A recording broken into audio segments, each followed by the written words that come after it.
A recent survey has found that the vast majority of 25 to 39-year-old Koreans living with their parents in apartments have no plans to move out until they are married. 아파트에서 부모와 함께 사는 25세에서 39세 인구를 대상으로 최근 실시한 국내 설문조사에서 응답자 대다수가 결혼 전까지 독립할 계획이 없다고 답했습니다.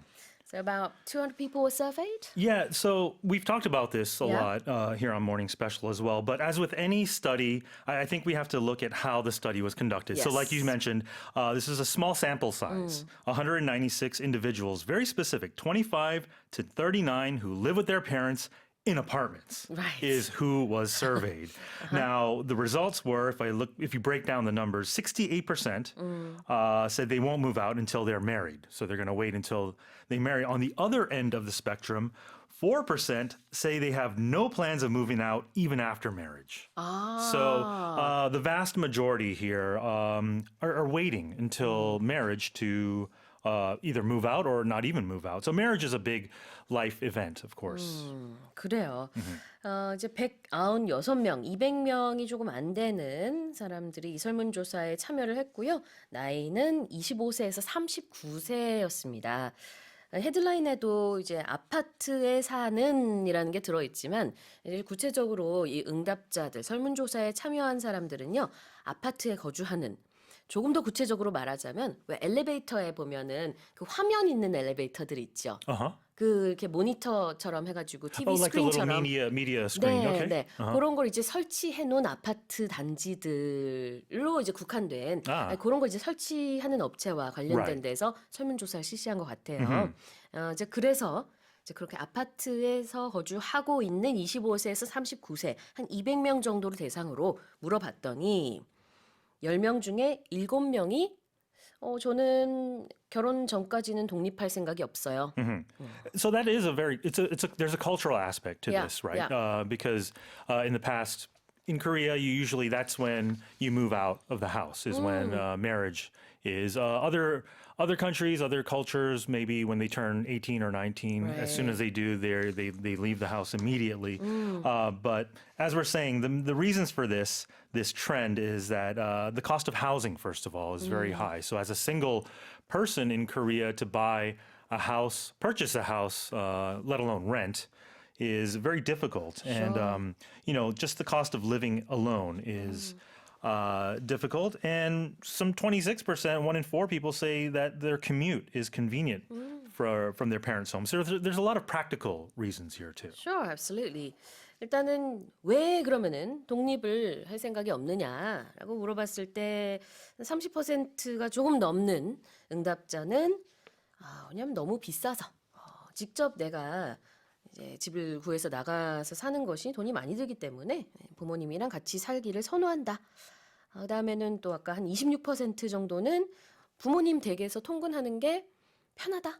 이렇게 얘기를 한 거죠. 그래서 독립의 필요성을 그렇게 크게 못 느끼는 25세에서 39세가 굉장히 많더라. 우리나라에서는 이런 사람들을 캥거루족이라고 얘기를 Kangaroo 하는데 tribe, yes. 네, 그래요. 영어로는 kangaroos라고 하진 않죠.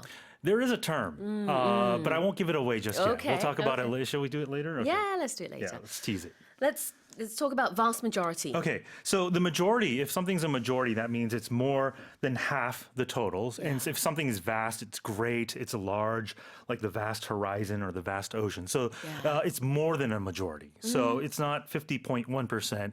The vast majority would be anywhere 60, 70, 80%. I would call the vast majority. Sure. vast라는 게 광활하다라는 뜻이 있습니다. 굉장히 크다라는 뜻이고요.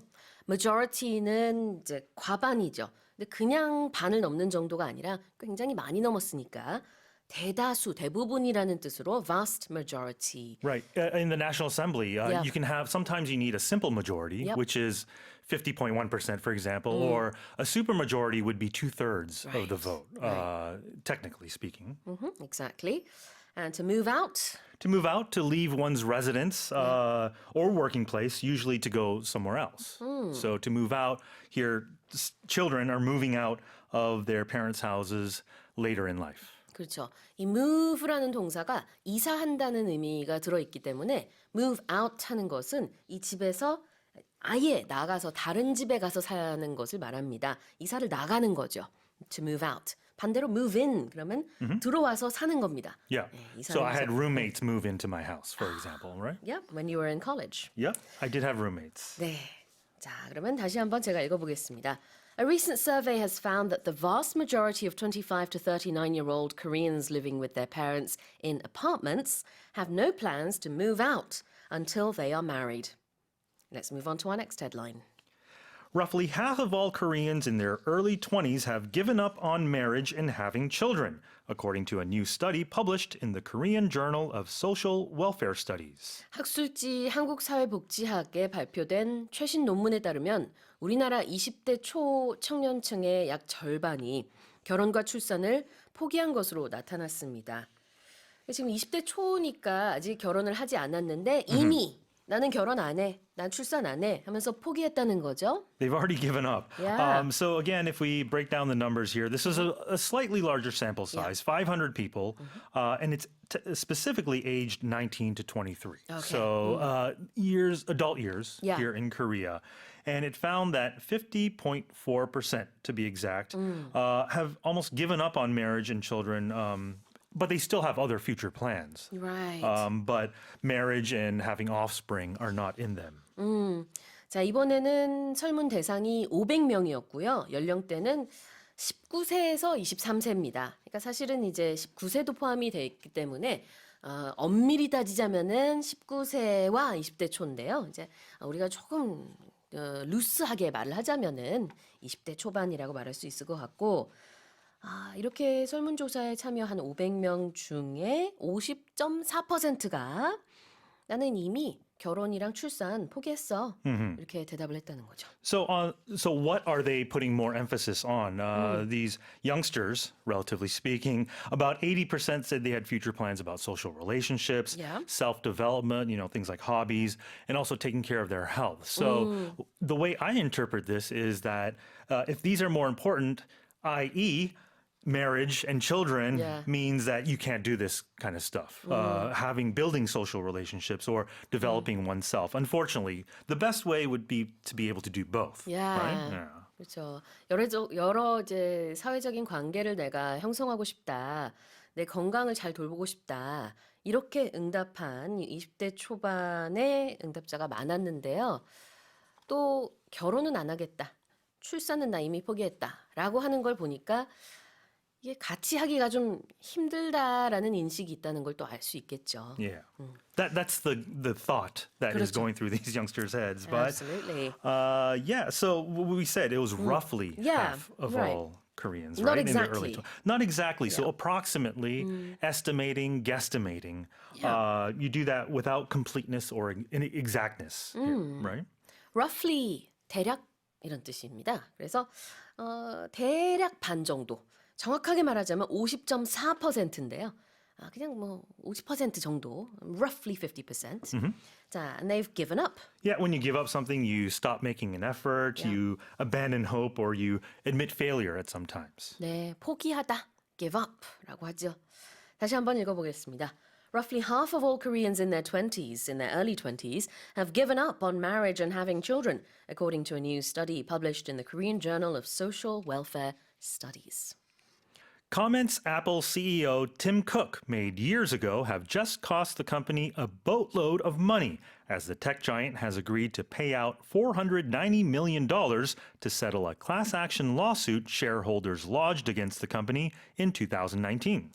2019년에 애플사 주주들이 회사를 상대로 제기한 집단 소송에서 사측이 4억 9천만 달러에 합의하기로 하면서 결과적으로 애플의 최고 경영자 팀 쿡의 수년 전 발언이 막대한 손실을 불러온 셈이 됐습니다.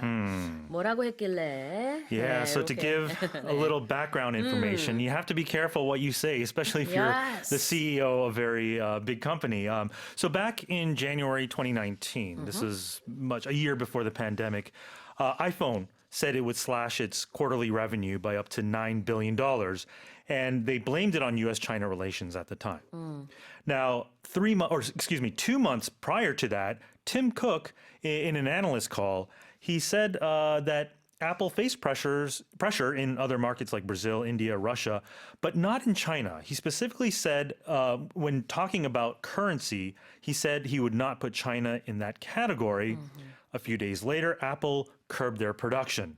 And then hence, this is where what it comes down to, shares of Apple fell 10%. So what a bunch of class action lawsuit was filed, and they said that Tim Cook needs to take responsibility for his words. Yeah, because initially he said China would not be in that category where sales pressures exist or they face sales pressures, and yet soon after he'd said that They slashed production. They slashed production. 그래요. 2019년에 있었던 얘기입니다. 그러니까 그때 당시에 이제 분기별 이익을 좀 줄여야 하는 상황이 됐다라고 설명을 하면서 아이폰이 그렇게 얘기를 한 거죠. The forecast of it, right? 그렇죠. 아이폰이 앞으로는 그렇게 하게 될 것인데 이제 브라질, 뭐 인디아, 러시아, 터키와 같은 나라들이 앞으로는 이제 생산량이 좀 줄어들어야 될 것이다. 중국은 여기에 해당되지 않는다. 이렇게 말을 했다가 또 중국이 거기에 또 해당이 되게 된 거죠. 현실적으로는. So, exactly. So these shareholders feel like they were misled or 그렇죠. deceived by Tim Cook. Because everything you say affects stock prices. Yeah, we're talking billions of dollars that 그럼요. go up and down 맞아요, just 맞아요. by his words. 그럼요. 이런 말 한마디 한마디 때문에 투자를 내가 더 해? 돈 빼? 뭐 어떻게 해? 이런 게 다 이제 결정이 되고 그다음에 주가가 올라가느냐 내려가느냐 이것도 많이 결정이 되기 때문에 그 말을 잘못한 것이 화근이 돼서요. 집단 소송이 집단 소송이 있었고 그거에 대한 결과가 지금에서야 이게 몇 년 지났는데요. 네, 이제 결국은 애플사에서 4억 9천만 달러니까 우리 돈으로는 6,500억 원이에요. Yeah, that's a boatload of money. 어마어마한 So, 예, 돈을 이렇게 내게 됐습니다. 말실수 정말 조심해야 됩니다. 자, 첫 번째 표현 한번 볼게요. A boatload of money. A boatload of money. boatload of A something, large yeah. amount Yeah. of something. So you can have a boatload of complaints Oh, yeah. on our message board. Hopefully not. But it just means a lot of things. It's interesting because in Korea we say 뭐 산더미 같은 like a mountain load of something Sure. 이렇게 말하는데 영어식은 배에다가 실을 만큼 배더미만큼 그게 이제 산더미 있는 느낌이에요. Yeah. 많이란 뜻이죠. 많이. 그래서 a boatload of money를 지금 내야 되게 생겼다. 굉장히 큰 액수의 돈을 내야 되는 거죠. 합의금이에요. settlement. Right. So this did not go to a verdict. So what happened was they settled out of court. So they settled this lawsuit, meaning that they came to an agreement or a conclusion outside of court before the end of the trial. 그렇죠. settle이라는 단어가 법률 용어에서 나오면 합의하다. settlement, 합의금 이렇게 보시면 됩니다. Yeah. 그래서 settle a lawsuit, 소송에서 쌍방의 합의가 이루어졌다는 얘기죠. Because there's a saying, if you go to court, the only person that wins are the lawyers. Yes. 그래요. 그래서 settle이라는 게 우리 평상시에 쓸 때는 좀 다른 의미로 쓰지만 하여튼 law에서는 합의라고 보시면 되겠어요. 다시 한번 읽어보겠습니다. Comments Apple CEO Tim Cook made years ago have just cost the company a boatload of money as the tech giant has agreed to pay out $490 million to settle a class action lawsuit shareholders lodged against the company in 2019. Let's move on to the next headline.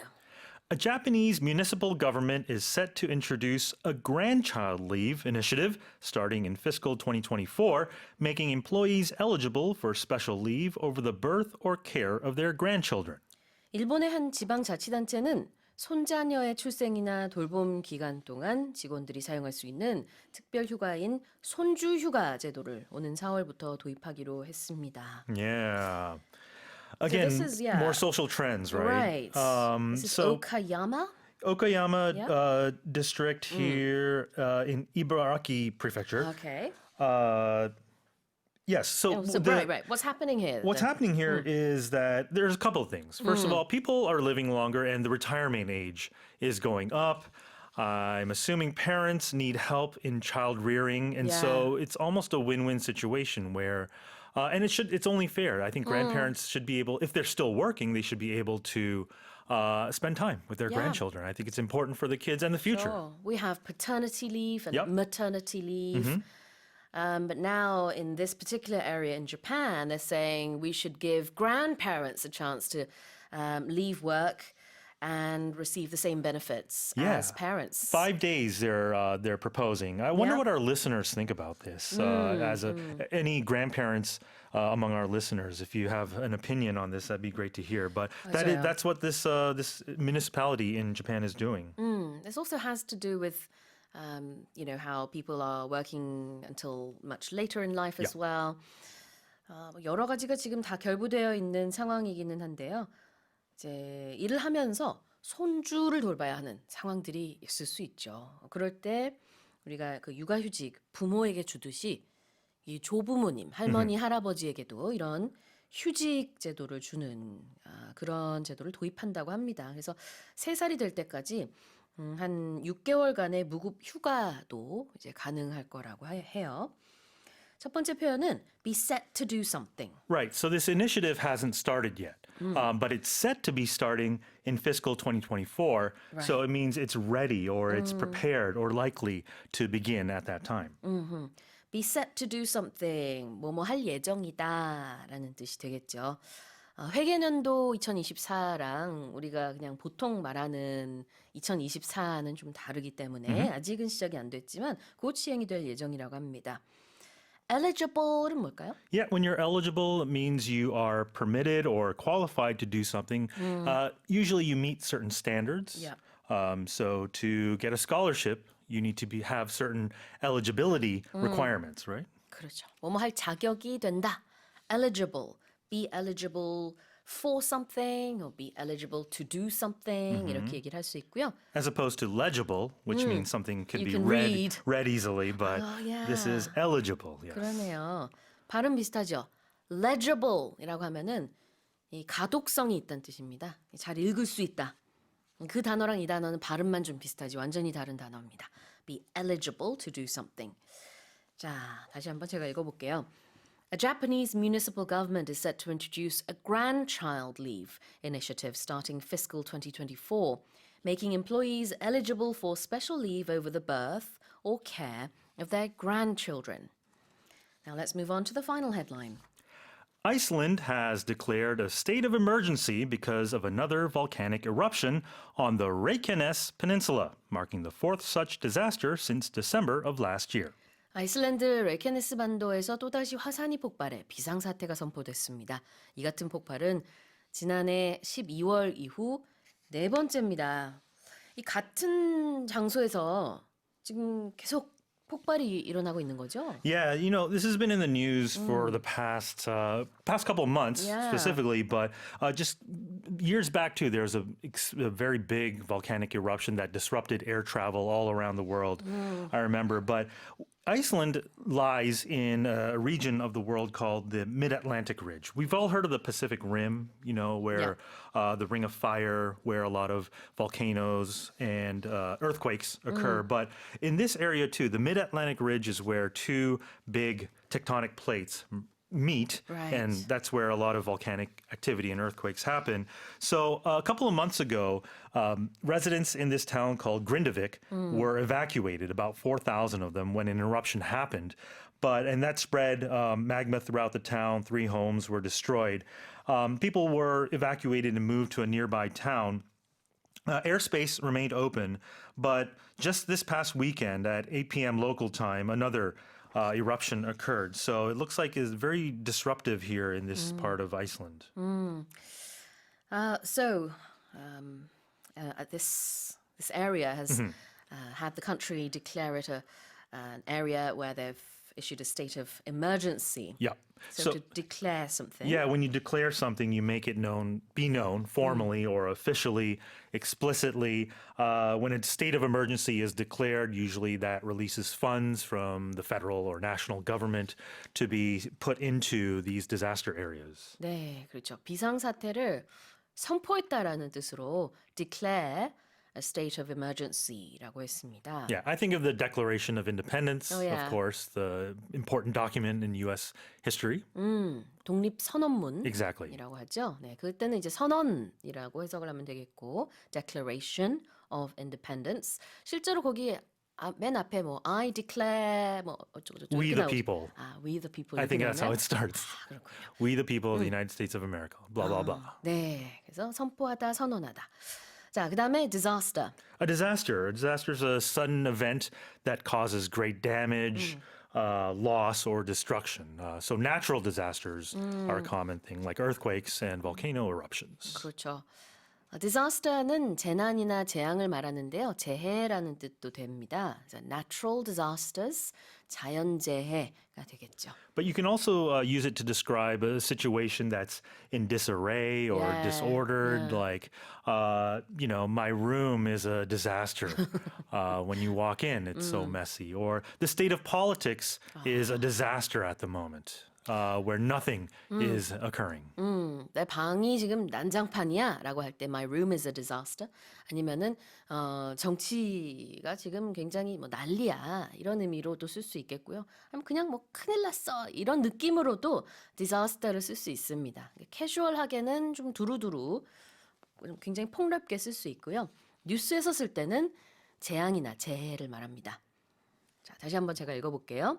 Iceland has declared a state of emergency because of another volcanic eruption on the Reykjanes Peninsula, marking the fourth such disaster since December of last year. The number of branches managed by the nation's 4 major commercial banks has gone down by more than 20% over the past 5 years, amid rapid digital transformation. 은행의 디지털 전환으로 비대면 영업이 늘어나면서 국내 4대 시중은행 영업점 수가 지난 5년 사이 20% 넘게 줄었습니다. I've seen this with my own 2 eyes. Yeah. My local bank is no more. It's gone. I've got to go sad. over to the next district if I want to speak to a teller. And did you frequent your local branch? I did use it. Now it's just ATMs, so Right. they may well be gone soon as well. We're looking at a big decrease. So according to this survey, these four major banks Right. had 2,818 offices, and we're talking about both branches and sub-branches, at the end of 2023, and that was down 20.1% from 4 years before, from the end of 2019. So we have the number of branches. If we look not only sub-branches and branches themselves are down to 2,628, and that's down by around 600 from 5 years ago. We're also seeing a reduction in the number of ATMs, as well as CD machines and utility bill payment machines, and it looks like that's going to continue, which is fine if you love to bank online, if you're happy with the service that you have. But there is a worry that by losing a face-to-face branch in your district, in your neighborhood, that means that people who are getting older, who maybe are not so tech-savvy, and others in financially vulnerable groups may be negatively affected by these disappearing banks. 그렇죠. 그러니까 점점 오프라인 은행들은 줄어들고 온라인상의 은행 거래가 늘어나고 있는 건데요.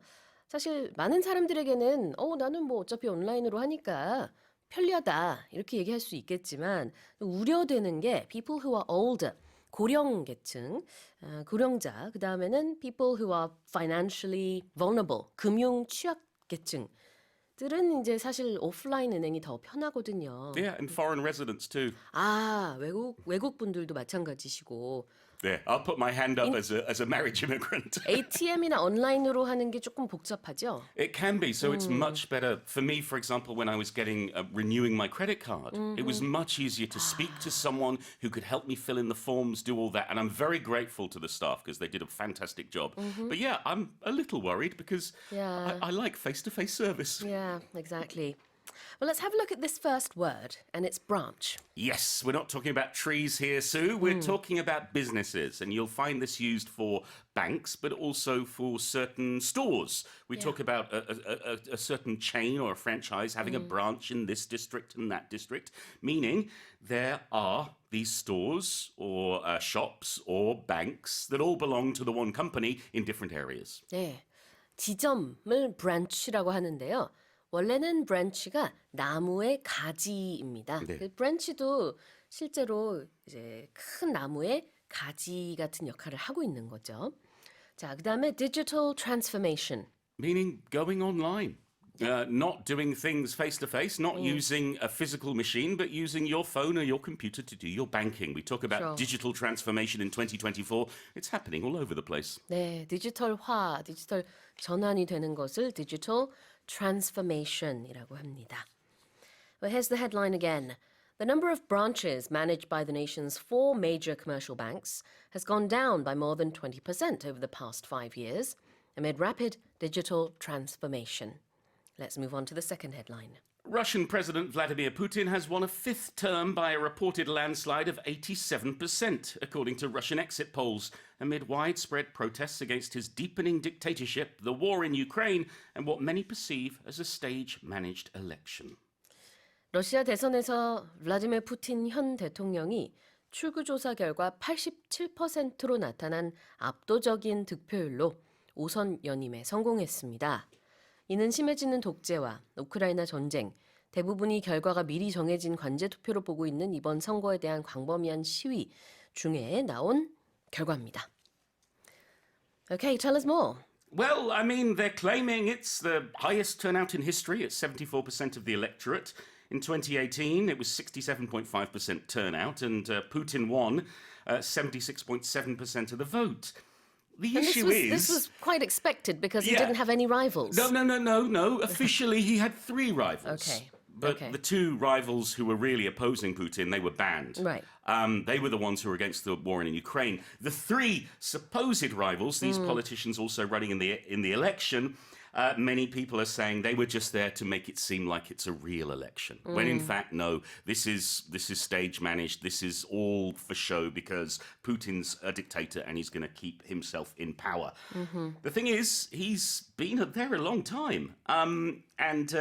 He, legally speaking, he's allowed to seek 2 more 6-year terms after his latest one expires next year. So he could remain in power till 2036, and that will be far longer than Joseph Stalin, Right. who ruled the Soviet Union for 29 years. It's quite astonishing that Putin has kept his grips on the country for so long, and it seems like he's going to keep his grip on it for a little bit longer still. 스탈린을 넘어서서 이제 30년 이상의 집권이 지금 뭐 그대로 이제 펼쳐지고 있는 거죠. 지금 71세고요, 푸틴. 그다음에 이번에 득표율이 뭐 87% 정도라고 했는데 개표율 98% 시점에서 나온 결과입니다만 뭐 사실 예상이 됐었고요, 처음부터. 사실상 라이벌이 없는 상태에서 치러진 선거이다 보니 그렇습니다. 자, 첫 번째 표현을 좀 볼게요. It was a landslide victory for Putin. Meaning it's a big win. It's a massive win. It's a huge win. We think of landslide in reality as actually a tragedy. It's a natural disaster. Yeah. When a load of rocks and earth tumble down from up on high. But it's the idea of something big happening. Sure. So a landslide win or a landslide victory is going to be something really big. In this case, the government claiming that he got 87% of the vote. landslide victory라고 하면은 압도적인 승리라는 뜻입니다. landslide는 산사태예요. 그래서 마치 산이 무너지는 것처럼 압도적이다라는 의미가 있고요. landslide victory는 선거에서 정말 많이 나오는 그런 표현이죠. 자, 그다음에 stage managed.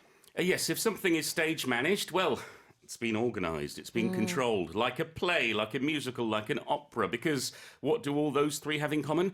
They have a stage manager, the Yeah. person who runs the show, who says, okay, go, play the music, do this, do that. So when we accuse something of being stage managed, we're saying, this is fake. This is all for show, it's not real. And that's a serious accusation to make. 그렇죠. 이번 선거 같은 경우도 마치 무대에 올려져서 이렇게 해, 저렇게 해. 스테이지 매니저가 연기자들한테 이렇게 지시를 하는 것처럼 선거도 이번에 어느 정도 뭐 조작이 됐다고 해야 돼. 조작보다도 이제 다 꾸며진 하나의 그냥 뭐 세트장 위에서 펼쳐지는 연기 같은 그런 것으로 묘사를 하고 있네요. It was as if it was staged managed. 자, 다시 한번 읽어보겠습니다. Russian President Vladimir Putin has won a fifth term by a reported landslide of 87%, according to Russian exit polls, amid widespread protests against his deepening dictatorship, the war in Ukraine, and what many perceive as a stage-managed election. Millions of people in India's tech hub of Bengaluru are facing an unprecedented water crisis as a key supply of the resource runs dry, in what experts say is a result of unplanned urbanization in the southern metropolis. 인도의 실리콘밸리로 알려진 남부 벵갈루루에서 수백만 명의 주민들이 전례 없는 물 부족 위기에 직면했습니다. 전문가들은 이 지역이 무계획적인 도시화 과정을 겪으면서 이 같은 물 부족 사태를 맞게 된 것으로 보고 있습니다. Tell us more about what's happening in Bengaluru. Yeah, so this is a big deal. It is, as you said in Korean, India's Silicon Valley. It's also known as Bangalore, which is the name I was used to when I was growing up. Yes. Bengaluru is the name it's using now. It's home to thousands of IT companies, big international firms. It requires 2 billion litres of water every single day, and it's relying mostly on the Calvary River. Unfortunately, those who are living on the outskirts have to rely on wells or water brought in by tankers. The issue is it's got too big and it's got too popular, and now there are many people who are dependent on these tankers just to get the water they need to survive every single day. So the issue is too many people, not enough water. Yeah, and the population of India continues to expand. In fact, I think India's population takes up almost 20% of the whole world's population, and yet the water supply they have there is not quite as much. No, it's not. And if the infrastructure is not working properly for the number of people, then, well, there need to be emergency measures like these tankers being brought in. Yeah, absolutely. Well, Bengaluru is the tech hub of India. Yes, the hub is the centre for something where everybody comes, where everybody wants to go because it has this one thing that everyone wants, in this case, technology. You know, I think you think of Daejeon as the science hub of Korea in some ways because of the universities there and so on. I think of Itaewon as used to be the foreign hub of Seoul because lots of foreigners would go there to hang out. You can have all sorts of hubs. I've even got a Wi-Fi hub at home for all my Wi-Fi needs. 네, 중심지라는 뜻을 가지고 있죠. Hub, H-U-B. 자, 그 다음에는 to run dry. Meaning, well, to run out of something. In this case, literally, the river is running dry. They're running out of water. But we can use this when we're running out of supplies. But usually it's going to be something liquid that we talk about running dry. Like you're running dry on soft drinks, so you better go buy some more. Running dry on coffee, for example. But yeah, here it means there's none left. There's no more. 조금 전에 폴 선생님이 run out라는 표현도 쓰셨는데요. run dry는 물이나 어떤 액체가 말라버려서 고갈된 것을 말하고 run out 그러면 그냥 고갈되는 거. 맞아요. 이제 더 이상 없다. We've run out of paper. 종이가 다 떨어졌어. 이렇게 얘기할 수도 있겠죠. Have we? No. Oh, okay. 자, run dry는 근데 구체적으로 뭔가 이렇게 말라서 특히 액체 같은 것이 더 이상 없다. 이런 의미로 지금 물 얘기하고 있으니까 그렇게 보면 되겠습니다. 다시 한번 제가 읽어볼게요. Millions of people in India's tech hub of Bengaluru are facing an unprecedented water crisis as a key supply of the resource runs dry in what experts say is a result of unplanned urbanization in the southern metropolis. Let's move on to the next headline. Zambian-born Vaughan Gething has been elected as the leader of the semi-autonomous government of Wales, making him the first black leader of a European nation. 영국 웨일즈 자치정부 수반의 잠비아 태생의 본 게싱이 선출되면서 유럽 국가 최초의 흑인 정부 지도자가 탄생했습니다. Yes, so this is wonderful news. He is Welsh. His father was a vet from South Wales who met his mother, who was a chicken farmer in Zambia while he was working there. Got married. They moved back to the UK, and he grew up having to face, quite frankly, some appalling racism. But he was inspired by Nelson Mandela and what was happening in South Africa. He went on to become the first black president of the National Union of Students in Wales. Wow. Went on to work as a trade union lawyer. And he actually became the first black minister in any of the devolved nations. So we're talking about Northern Ireland, Scotland, and Wales. In 2013, he's sort of risen up the ranks. And now, yes, he's the first black leader in Europe. It's quite astonishing. 아버지가 웰시고 어머니가 잠비안이군요. 네, 그래서 이제 잠비아 태생이다라는 게 그런 거지만 he was born and raised in Wales, though, right? They were born in Zambia. Born in Zambia and raised in he Wales. calls himself I see. a Welshman born in Zambia. Got it, got it. 아, 그렇군요. 그래서 지금 이제 웨일즈의 지도자가 됐습니다. 영국에는 이제 스코틀랜드, 웨일즈, 잉글랜드, 노던 아일랜드가 있는데 Yeah, we have to be very clear about this because I think this is a common misunderstanding is that Yeongguk, as we call it in Korea, is not one country. It's four countries. It's four nations. Yep. And so you can't just translate Yeongguk to England. It has to be the United Kingdom. Then the United Kingdom is made up of these four. Right. The issue is that for a long time, England was the centre of power. So Westminster in London, the Houses of Parliament would have control. And then we're talking just over a decade or so ago, power was given to the regions, given to the individual nations. Not all the power, but some power to Scotland, to Northern Ireland and to Wales. So currently the leaders of all the four different areas that you mentioned there, England, Scotland, Wales and Northern Ireland, they're all not your typical Caucasian leaders. We're looking at Rishi Sunak, of course, who has Indian heritage. Sure, yes. And then in Scotland, we have Humza Yousaf, I think it is. Yousaf. Yousaf, thank you, who is of Pakistani origin. Yeah. And Northern Ireland, we have a woman, so not the typical Caucasian male leader. Absolutely. Yeah. I think one of the great things about the UK has been the diversity of the people who lead us, whether you agree with their politics or not, and we won't get into that. And the fact that we have such diverse leaders and such diverse ministers is a really, really positive thing. 그렇습니다. 자, 첫 번째 표현 한번 볼게요. To be elected. Yeah, which means you win the vote for whatever it may be it student president, be it president of the United States of America, or be it a member of parliament in the UK. If you are elected, that means you have won the majority of the votes or the largest proportion of votes, and therefore you go into power. Be elected가 당선되다라는 뜻이죠. election이 선거인데 somebody was elected, somebody will be elected 이렇게 시제만 바꿔서 쓰시면 되겠고요. 자, 그 다음에 semi-autonomous government. Yes, when we use the term autonomous, that means you have control. You are doing everything by yourself. You're making the decisions. If you're semi-autonomous, you're making some of the decisions, not all of them. Right. And that's the situation we have in the UK, Right. whereas where the Houses of Parliament in England, Rishi Sunak as Prime Minister has general control, Yep. but when it comes to certain policies and issues, each individual nation will make their own decisions.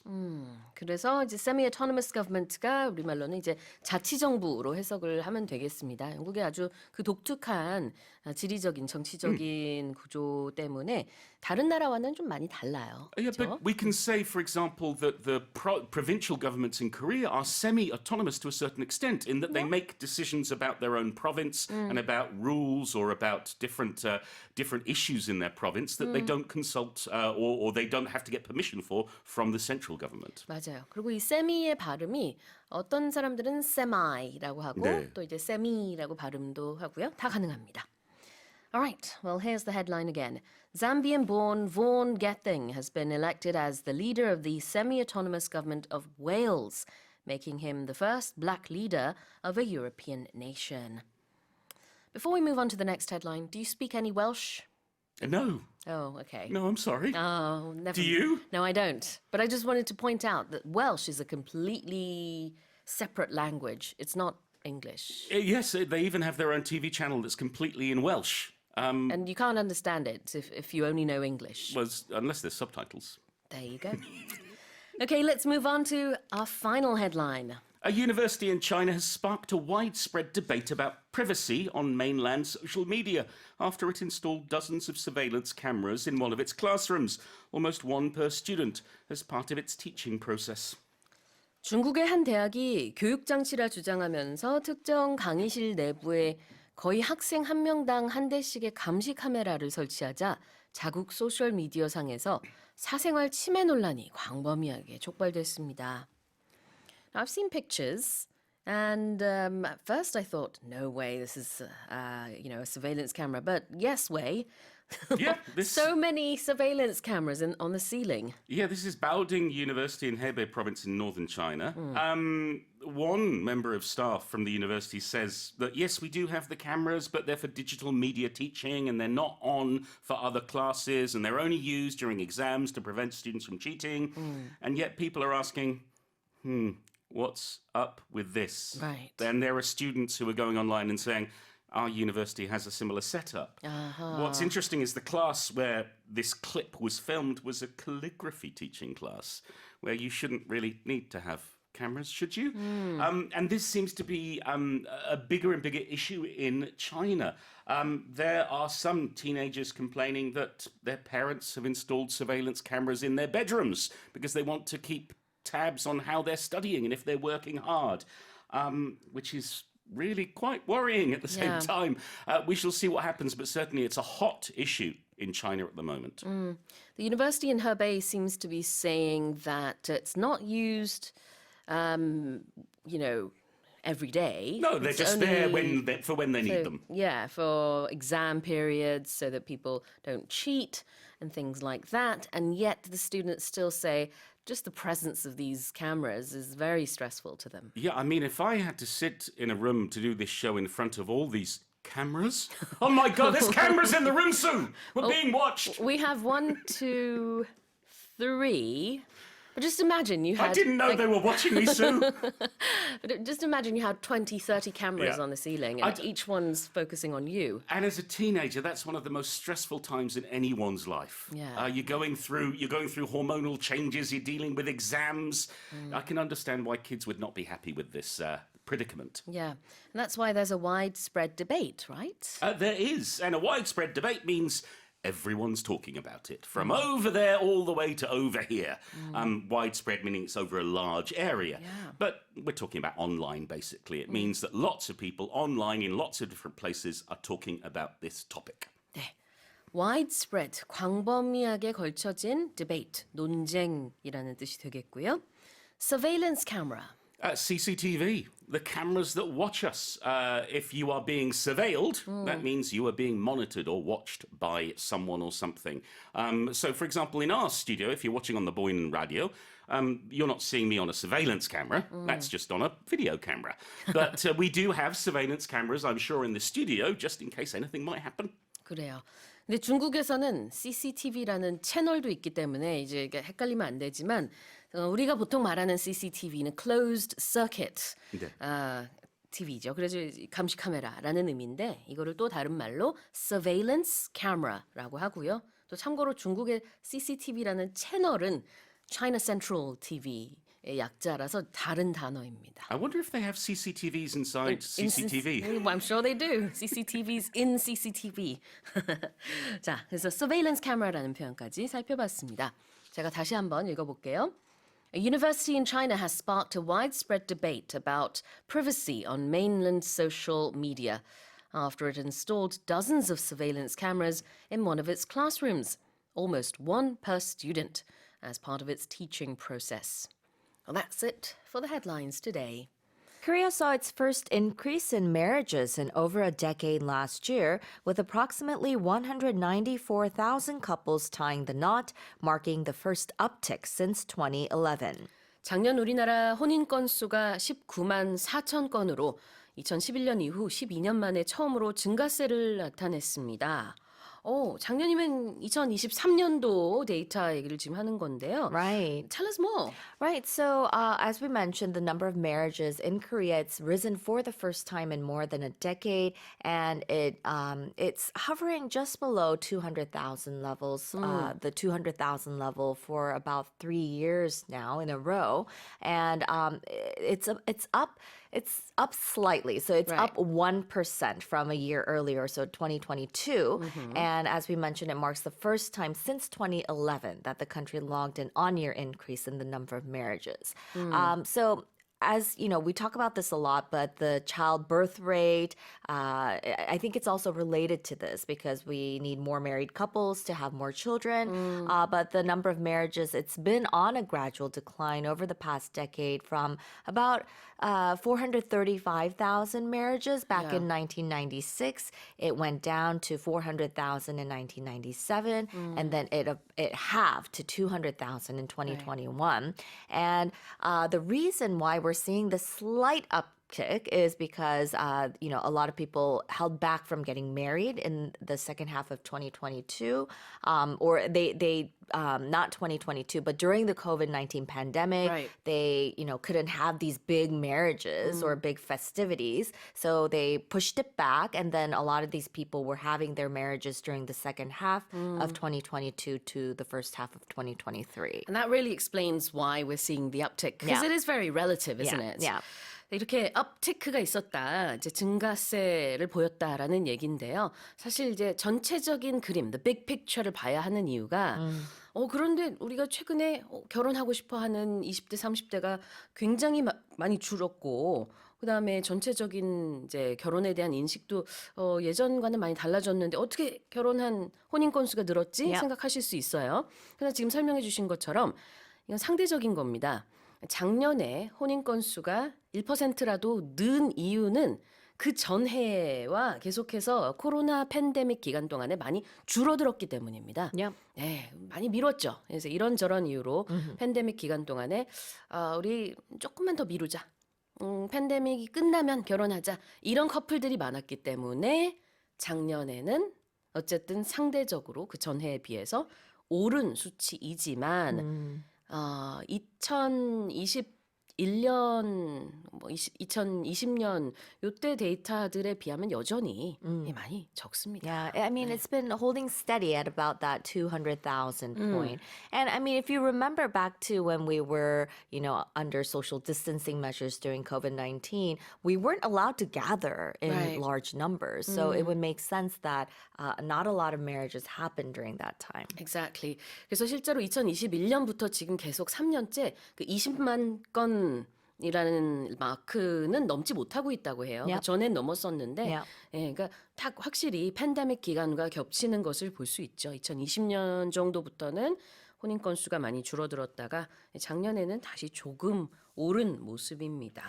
Another figure that I found interesting, though, was, we talked about marriages increasing very slightly, but they also said that the number of couples getting divorced also decreased about nearly 1%, 0.9% on year, and it was the fourth consecutive yearly fall. Interesting. 네, 이혼 건수도 4년 연속 좀 줄었다. Yeah.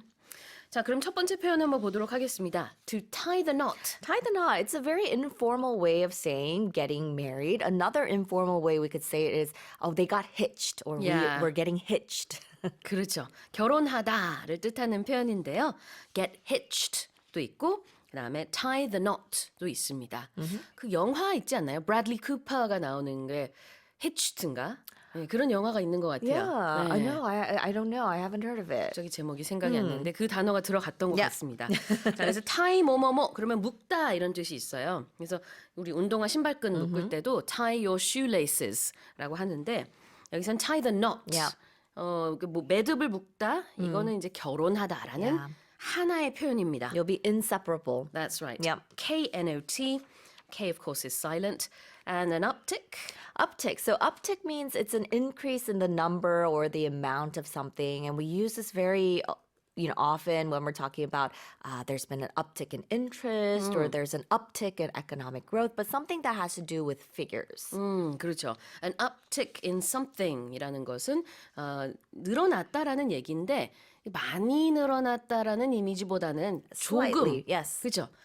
약간 늘어났다 이런 겁니다. 아 그리고 좀 브래들리 쿠퍼 영화가 히치드가 아니라 행오버였네요. Hangover. 전혀 다른 H로 시작한다는 거 외에는. But it is basically about someone who gets a hangover before he gets hitched. Married, right, yes. 그래요. 자, 다시 한번 제가 첫 번째 헤드라인 읽어보겠습니다.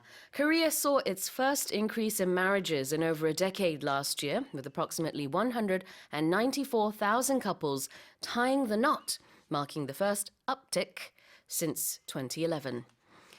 Let's move on to the second headline. A new U.S. survey has found that 41% of Americans see China as the nation's top foe, while Russia and North Korea are viewed as the least favorable countries. 미국인 41%는 중국을 미국의 가장 큰 적으로 꼽았으며 러시아와 북한을 가장 비호감인 국가들로 보고 있다는 최근 설문조사 결과가 나왔습니다. Right. so So the survey is basically asking who is America's biggest enemy to Yeah. Americans. And this is according to Gallup, which surveyed about 1,000 adults from the month of February. So it was done during the month of February. okay. And 41% of these respondents said that they saw China as the greatest enemy to the U.S., while 26% said that it was Russia. So, you know, it's China and then Russia. Right. And they say that, interestingly enough, the figure is down from last year when 50% and 32% listed China and Russia, respectively, as the U.S.'s top enemy. Meanwhile, they also listed Iran as the top threat to the U.S., with 9% of respondents choosing Iran compared to just 2% who said so back in 2023.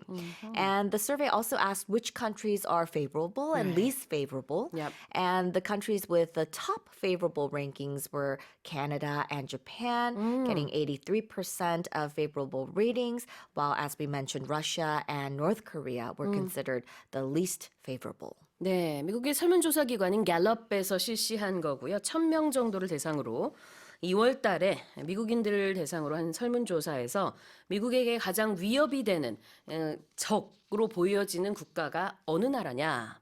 그 다음에 또 별도로 가장 비호감인 나라, 가장 호감인 나라는 어느 나라냐 이렇게 물어봤습니다. 근데 이제 호감인 나라들 아까 이제 가장 위에 캐나다 있고 그 다음에 일본 있다고 하셨는데 Yeah. 제가 리스트를 쭉 보니까 사우스 코리아도 그래도 꽤 높은 순위에 있어요. 순서를 보면 캐나다, Japan, Britain, Germany, France, Taiwan, 그 다음에 South Korea.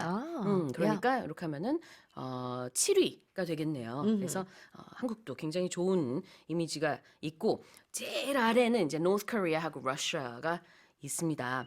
이제 이거는 위협으로 보는 것이 아니라 이제 Yeah. 비호감으로 Yeah. 보는 It's 나라들로 not friendly. 그렇죠. Yeah. Russia and North Korea가 뽑혔고 그다음에는 이제 적으로 보이는 좀 위협적인 미국에게 적으로 보이는 나라가 뭐냐?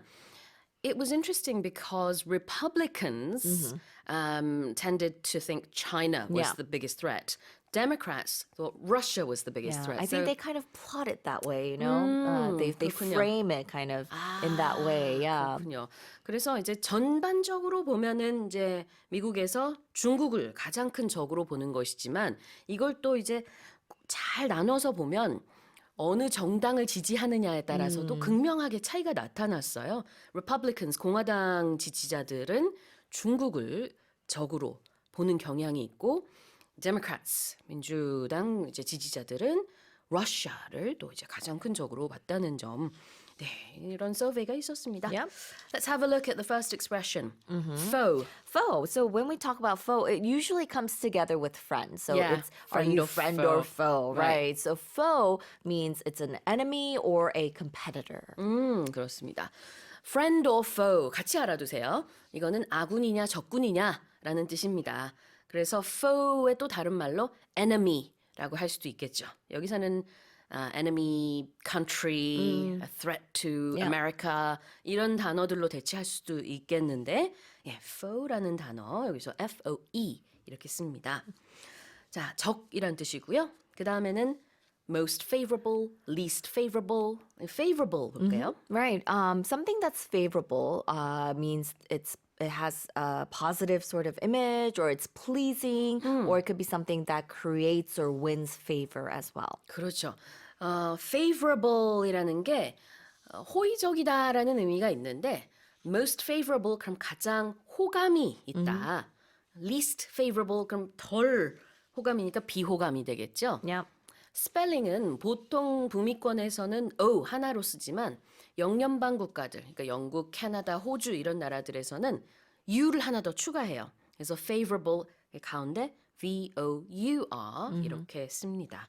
그 스펠링은 좀 익숙하지 않으시죠, Karen 선생님? Yeah, I'm not used to the U in there. Yeah, 맞아요. we've dropped the U in the Americas. 네, 맞아요. 미국에서는 U를 싫어하나 봐요. Yeah, Do you have something against the letter U? I don't know, but I guess they kind of think it's favor. Yeah. How do you pronounce it? Favor. Yeah, It's the so I same. can kind of hear the U in there, can though. you? Yeah, Okay, but there you go. I feel like they've kind of dropped it along with the pronunciation as well.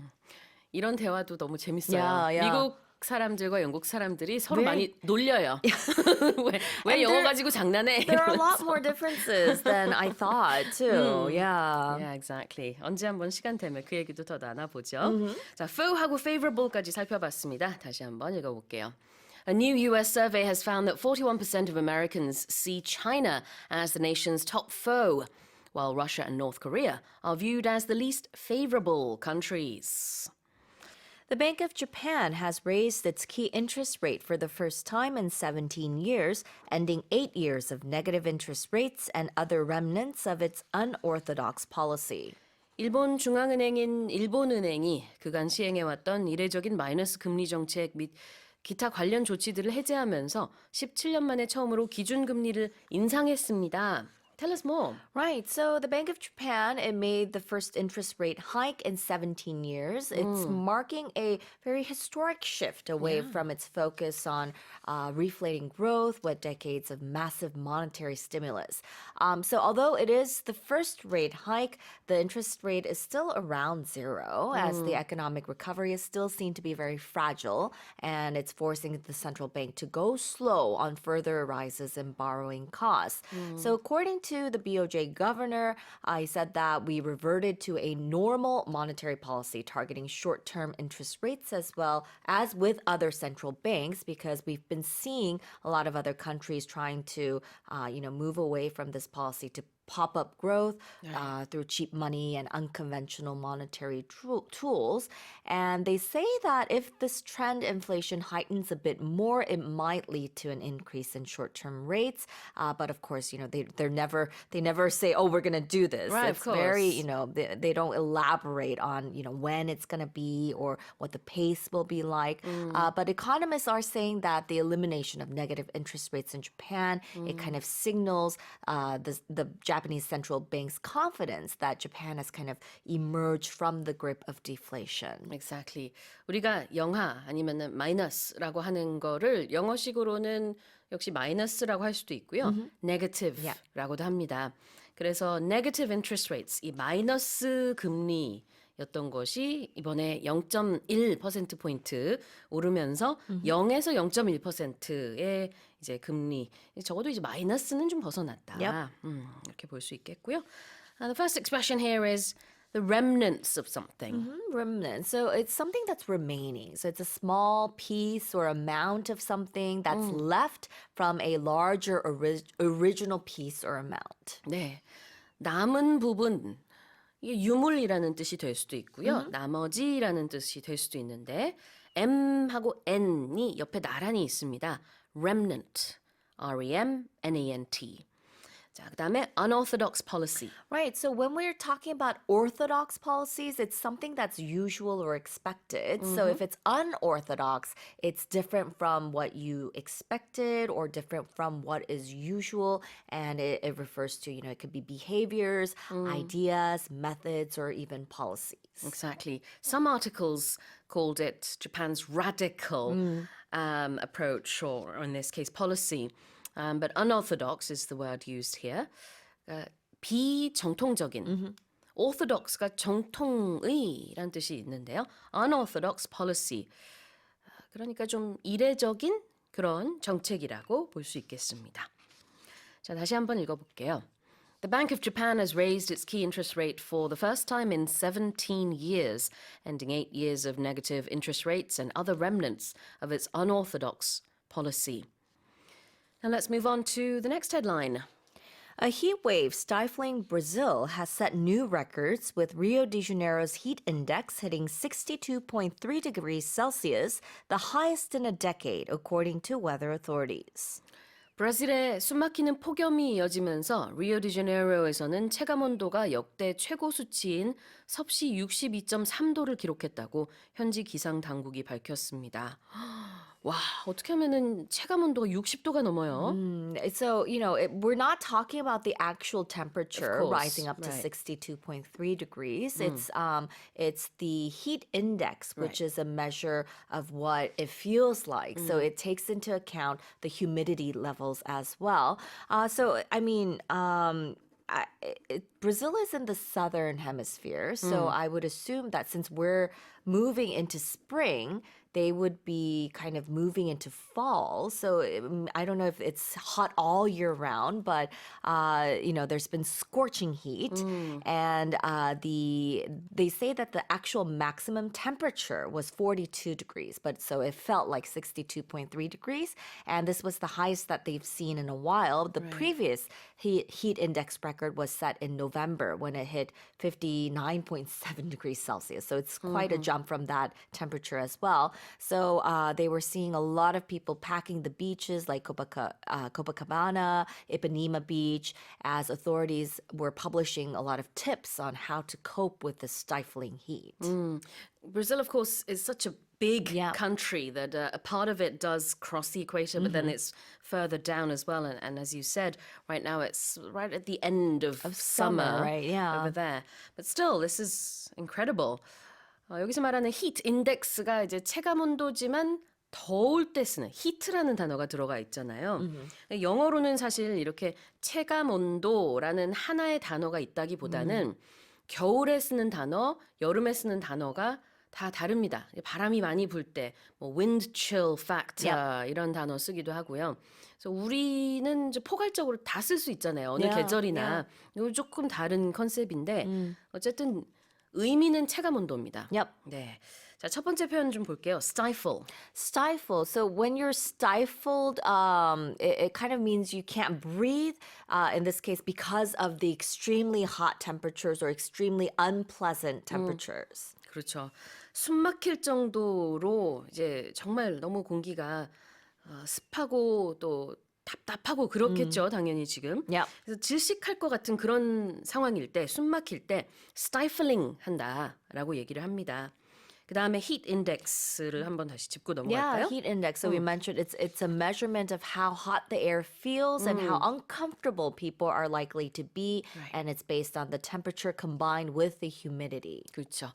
기온과 습도, humidity를 다 감안해서 더울 때 체감 온도를 표현하는 게 바로 heat index가 되겠습니다. Yeah, and it's interesting because it's also used when we're talking about very spicy foods.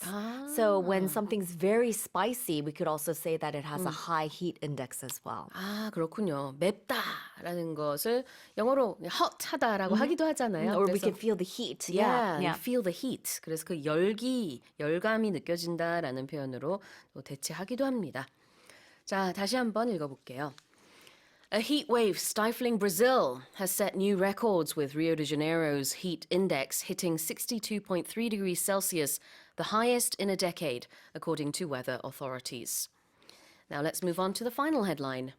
Hundreds of people in Santiago, Cuba's second largest city, have staged an unusual public protest over chronic power blackouts and food shortages, reflecting the island's most severe economic crisis in 3 decades. 쿠바 제2의 도시인 산티아고에서 수백 명이 원활한 식량과 전력 공급 정상화 등을 요구하며 보기 드문 공개 시위를 벌였습니다. 이는 30년 만에 가장 심각한 경제 위기를 맞은 쿠바의 현 상황을 반영하고 있습니다. They're asking for electricity, Yep. for food. Yep. Yeah. tell us So more. there were videos that are, going around social media showing people on the streets. They're chanting power and food. So power in this case is talking about electrical power, of course. Cuba is facing its worst economic crisis in 3 decades, with large parts of the country being left without power for more than 14 hours a day. So, if you can imagine, you wouldn't be able to turn on your refrigerator would be, gone. And so the president there is blaming the situation on U.S. sanctions. Since 1960, the U.S. has maintained an economic embargo against Cuba, which puts strict rules on trade between the countries. But a lot of critics are saying that it's not just because of the U.S. sanctions, it's because of the government's mismanagement of, the economic situation there. The economy, it's been in dire straits in recent years. Of course, the COVID-19 pandemic put further strain on the country, and this has led to shortages of food, fuel, as well as medicine. Last month, the government asked the UN's food program to help with food shortages, and it sent an unprecedented request for assistance in providing powdered milk to children under the age of 7. So just with that, we can see how severe the situation is. Exactly. Of course, Santiago here is a city in Cuba, not the place in Chile. Yeah. The first expression to look at is to stage something. Right. To stage something, we could be talking about putting on a performance or a play, but in this case, it would be to organize an event. 그래요. 무대에 올리다라는 뜻이 원래는 있습니다. 그러다 보니까 stage a protest라고 하면은 시위를 벌이다라고 이렇게 하나의 덩어리로 이해하시면 될 것 같고요. stage가 여기서 동사로 쓰였고 그 다음에 reflect. Reflect. So if something reflects something, it means it shows or expresses something, or it could be a sign of something. 그래요. reflect는 반영하다인데 보여주다. 우리가 거울에 내 모습이 반영이 되는 것처럼 반사가 되고 그럴 때도 쓰죠. So this situation reflects the people's anger. 시민들의 분노가 지금 보여지는 거죠. 반영이 되고 있다. 자, 다시 한번 읽어보겠습니다. Hundreds of people in Santiago, Cuba's second largest city, have staged an unusual public protest over chronic power blackouts and food shortages, reflecting the island's most severe economic crisis in 3 decades. Well, that's it for today's headlines. The government has imposed fines totaling 10.3 billion won on 10 foreign and domestic automakers for selling cars with inadequate safety standards. 안전기준에 부적합한 자동차를 판매한 10개 제작 수입사에 정부가 총 103억 원의 과징금을 부과했습니다. Tell us more. So of these 10 automakers that were fined, 9 were foreign companies. Okay. That includes Volkswagen, Mercedes-Benz, Ford, Porsche, and BMW. The only Korean firm that was fined was Hyundai. Now, of this group that were fined, Volkswagen Group Korea was actually subject to the largest fine, 3.5 billion, followed by Mercedes at 2.5. Ford and Porsche were both fined 1 billion won each. Right. So we're looking at software malfunctions. Yeah, a lot of different. They're just saying yeah. inadequate safety standards, defective parts, I believe. I see. Defective parts, basically meaning they're not the proper, your standard, Don't properly work working properly. parts. Yeah. Right. So they said that the fines were based on corrective measures against defective parts. Okay. So fines have been imposed. That is our first expression. So when something is imposed, it's usually imposed or it's applied officially. So this is things like a law or a rule or governments impose taxes. So some authority needs to officially apply this type of thing. You can also talk about imposing beliefs, your beliefs on somebody or somebody imposing their beliefs on you. Meaning? Forcing you to basically accept it or to follow it. So things like religious beliefs. A lot of parents will impose their religious beliefs on their kids or social beliefs, political beliefs. 신념이나 믿음 이런 것들을 강요하는 느낌이 있을 때 impose a belief or impose a religion or political Views. stance or Yeah. views 이렇게 얘기할 수도 있고요. 자, 여기서는 벌금을 부과한다라는 뜻입니다. 그래서 to impose a fine or fines depending on whether it's one or many. Yeah. 그래서 impose라는 동사를 쓴다는 거, 벌금, 과징금을 부과한다. Impose. What about inadequate safety standards? That means these safety standards do not meet the requirements. They don't meet the safety requirements. So when anything is inadequate, it's insufficient, not enough. The phrase, it's not up to snuff. It's not up to snuff. Oh, that's just a sort of casual expression. Right, like if you give your boss a report or you show him your presentation deck and the boss says this isn't up to snuff. This is just not good enough. It's not long enough. The content's not sufficient. 라임이 되네요. 이게 그냥 캐주얼한 표현이긴 한데 it's not good enough라는 뜻으로 it's not up to snuff라고 한답니다. inadequate라는 한 단어로도 바꿀 수 있는데 불충분하다라는 뜻이죠. It's not good enough. It's not sufficient enough. safety standard는 안전 기준이 되겠습니다. 자, 그러면 다시 한번 읽어보겠습니다. The government has imposed fines totaling 10.3 billion won on 10 foreign and domestic automakers for selling cars with inadequate safety standards. Let's move on to the next headline. The number of South Korean visitors to Japan surpassed 810,000 in February, accounting for nearly 30% of all foreign tourists, making them the largest group of visitors to the country. 지난달 일본을 방문한 한국인 수가 81만 명 이상으로 전체 방일 외국인 수의 30% 육박하는 최대 규모를 기록했습니다.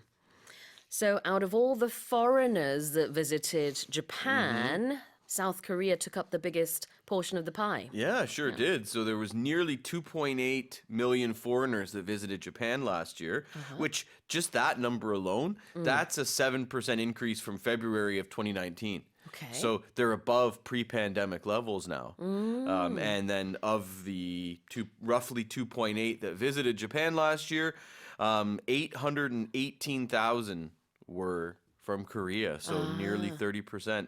That's the next highest were visitors from Taiwan, which is just over 500,000, so quite a bit less. And then China came in third with just over about 460,000. I've not been to Taiwan, but my friends nice. tell me, oh, okay, you've been, have you? Oh, yeah. Yeah, I've heard that it feels a little bit like Japan in some areas. It doesn't feel like mainland China, that's for Right, right. So I guess they have something in common. People from Taiwan also like to go to Japan. sure. I don't know. I can understand, yeah. Maybe. It's Yeah. 10 people who aren't communists tend not to love communist countries, and you can feel it when you go to mainland. I know I feel it when I go to mainland China, Vietnam. I can feel I'm in a communist country, but can you? yeah, but when you go to, when I went to Hong Kong, that was 2018. So I don't know what the vibe is in Hong Kong now, but I didn't feel that when I was in Hong Kong, and I was really surprised. I went to Taiwan because I'm not a huge fan of mainland China. So I wanted to experience all the Chinese territories, and Taiwan had its own vibe. It had a Right, Southeast Asian vibe to me. Okay, that's interesting. Yeah. 네, 물론 지금 이제 레이 선생님은 선생님 개인 의견을 알려주셨습니다.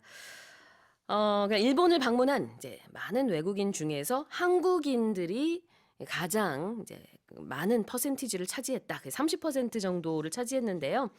Not only was February the month that a lot of Koreans visited Japan, but same for January too. Koreans took up the biggest percentage of foreign tourists to Japan. And they're saying that a lot of that is due to the weak yen. Yeah. So Korean tourists are getting a bit of a bump, and also increase in flights to and from Japan and Korea. And I've noticed that flights are much cheaper. Yeah. So it's You and easy. I have been to Japan, Several times. Yeah, in this period, I think, maybe this year. I went not? in May last year. Oh, okay. May So- last year.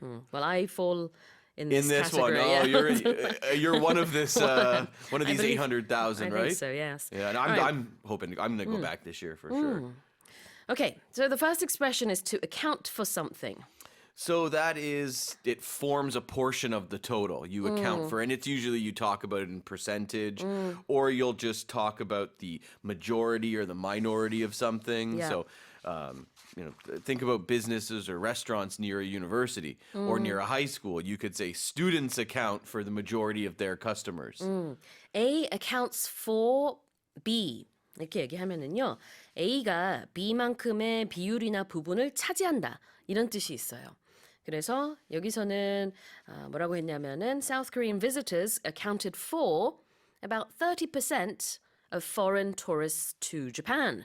한국 관광객들이 일본을 방문한 외국인 중에 30% 정도를 차지했다.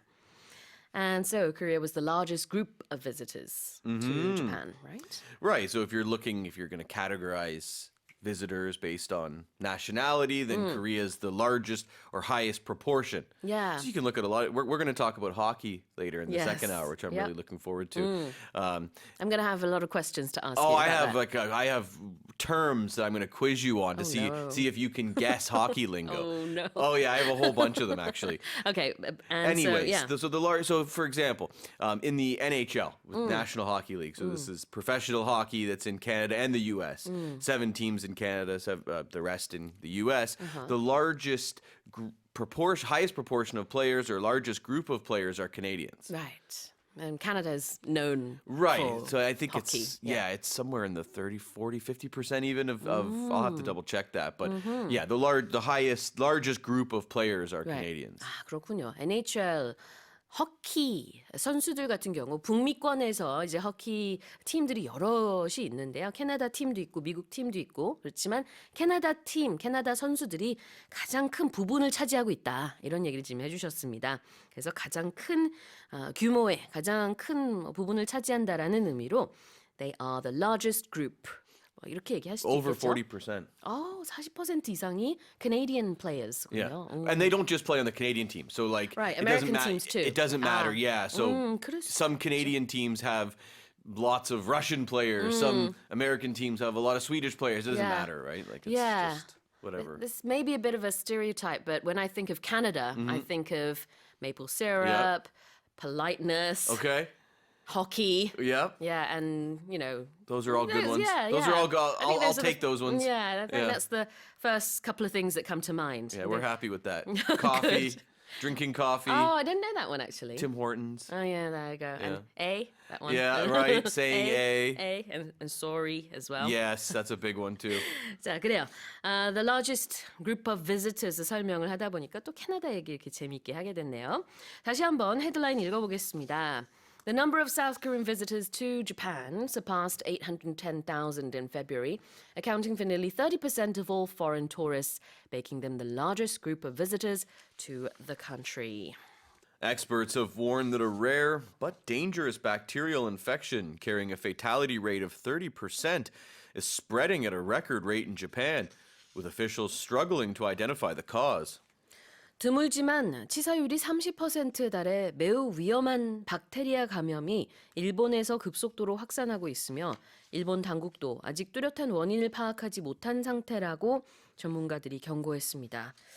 Oh dear, tell us more about this. Ah, it's not good. It's not good. So this streptococcal toxic shock syndrome, Okay. STSS. STSS. STSS for short. So Okay. if this infection spreads deep into tissues and the bloodstream, it can cause a lot of problems and cause them very, very quickly. Low blood pressure, multiple organ failure, and then, as we even said, 30% death. 아, 그래요.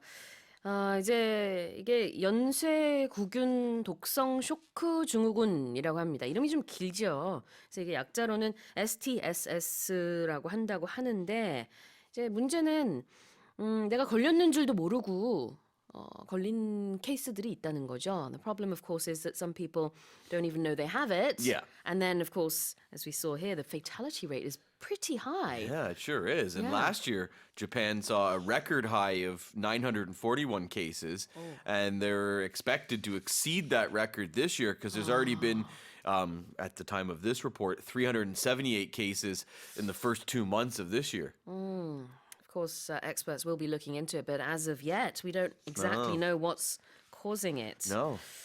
Okay, what is a fatality rate? The number of people that die within a group of people, so within a city, within a country,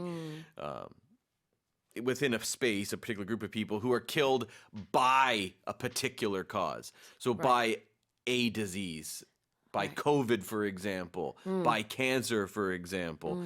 You can also look at how many people die of car accidents. You can break it down, right? So you can say teenagers or men or women for car accidents, gun victims, all these different things. Right. Whatever the cause is, then you can look at each group. So if something is fatal, it can cause death. It means death. Right. But of course, if you say fatal attraction, for example, yeah, that a bit means different. that means it's so attractive, you're not really going to die from it, but it's Could cause you problems. Yeah, there you go.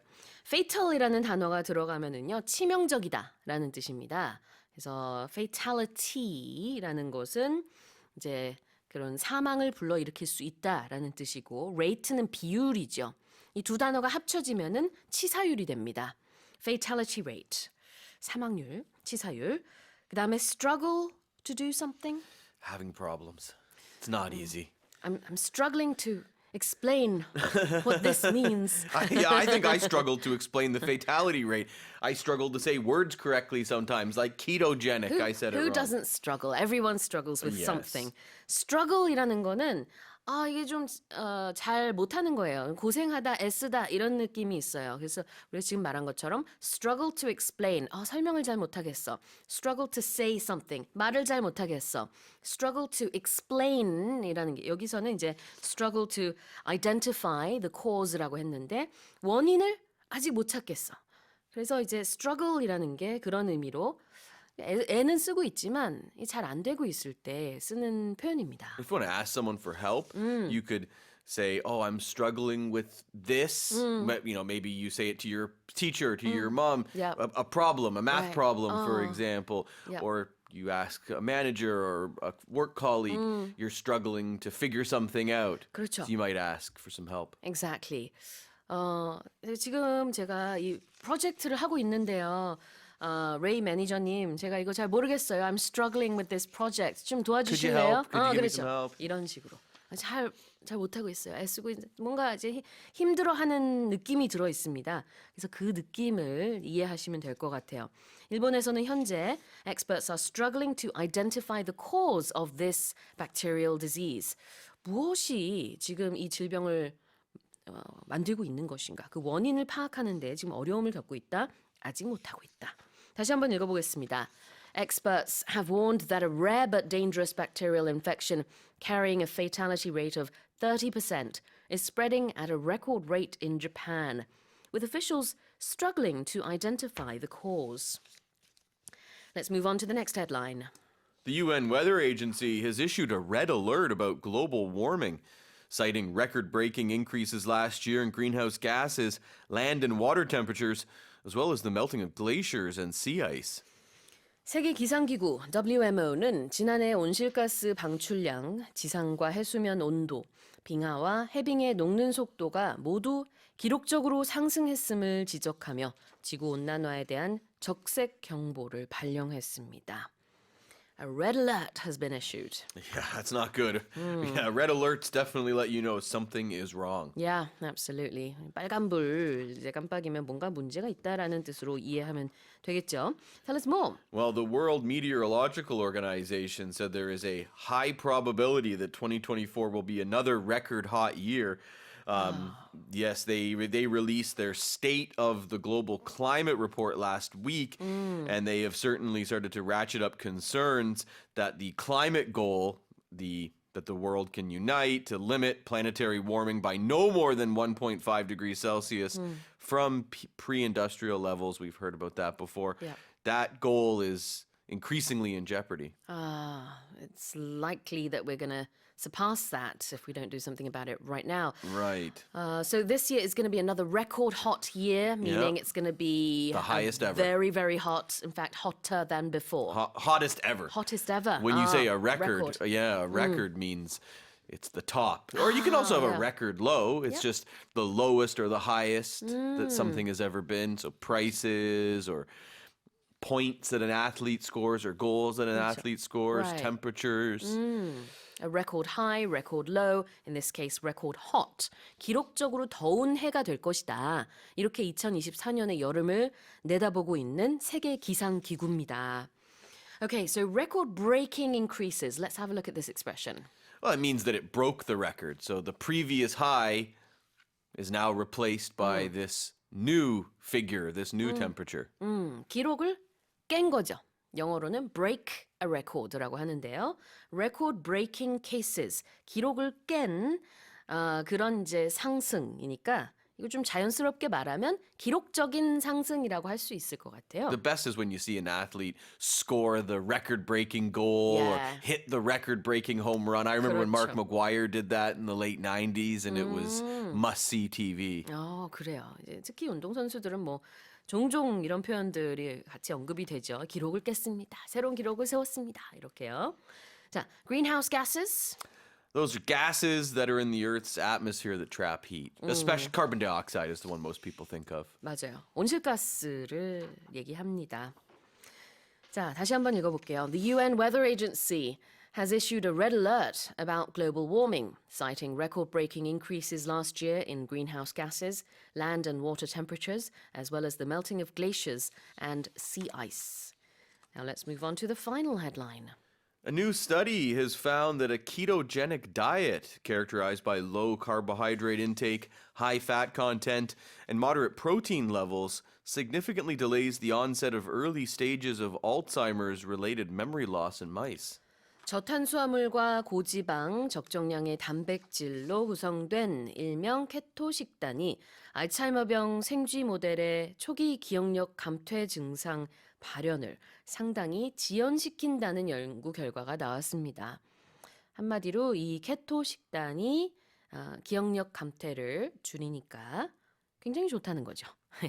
자, 너무 단순했나요? Tell us more about this. It sounds quite good. So researchers at the University of California, they had previously found that mice live 13% longer on keto diets. Wow. I pronounced it wrong in the opening. Keto. In English, we usually say keto. That's right. Just not even ketogenic, just a Yeah, keto. that's right. Keto diet. In Korean we say keto, but in English, as you pointed out rightly, keto라고 합니다. I think that's why 영어로. I must have said keto at the beginning because I hear people say it In here. Korea, yeah, that's right. It can be confusing. So yeah, tell us more. Yeah, so as I mentioned, they think that they'll make them live longer. They said that that the mice, anyways, they exhibited significant increases in biochemical pathways that are related to memory formation. Also, interestingly enough, they found that the keto diet also seemed to benefit female mice more than male mice. Okay, interesting. 이제 생쥐를 가지고 실험을 해본 거예요. 우리가 흔히 이제 저탄고지라고 하잖아요. 저탄수화물, 고지방 이게 바로 keto diet인데 이거를 생쥐 중에서도 암컷들이 훨씬 더 이제 큰 효과를 봤다. 이거 실험해 보니까 기억력이 감퇴되는 증상이 암컷에 있어서 훨씬 더 지연이 많이 되더라. 수컷에도 효과가 있었지만 그런 결과가 나왔답니다. So maybe for people as well. We don't know, but we're guessing that it would probably work in a similar way. Possibly, yeah. So the research teams just said they're optimistic about this, Right. And they plan to do further studies. Okay. The first expression is characterized by something. So that is how you describe something, a thing or a person. So you can describe a person. I would characterize Sue as very ambitious and professional. That's how I would describe Thank you. you. I'll take that. Yeah, a thing, right? So they characterized the keto diet by some of the aspects, some of the things that you'd describe it as. You can also, how would you characterize a certain time period, right? You could right. characterize different decades by certain things. You know, maybe one era or one decade is characterized by violence or characterized by greed, and other times are characterized by I don't know, happiness and peace. I feel like this current era that we're living in is characterized by the popularity of Korean culture, which is something I never experienced could when be, I sure. was younger. Yeah, I would say. Characterized by something, 무엇을 특징으로 하고 있다라는 뜻입니다. And what about the onset of something? That's when something starts, and we're usually talking about something negative. We don't usually talk about good things. So the onset of a disease, the onset of a recession, the onset of war. Sometimes people will talk about the onset of winter, but I don't really consider winter a negative thing, but maybe some people do. So people wouldn't say the onset of spring then? Guess not. Like, you could. Like, I don't know why, but you'll see the onset of winter. You'll see that more often. Because it's seen as a dreary, sort of sad season. Cold, and I Yeah. guess in some places where they have, you need to spend more money on heating, for example. 그래요. It is quite subjective though. Right. 그래요. 이 보통 onset of something 그러면 무엇의 시작이라는 뜻인데 지금 레이 선생님이 알려주신 것처럼 보통은 이런 이제 불쾌한 일, 안 좋은 일, 그래서 경제 불황이라든지 아니면은 어떤 이제 비극이라든지 이런 단어들 앞에 the onset of를 붙여요.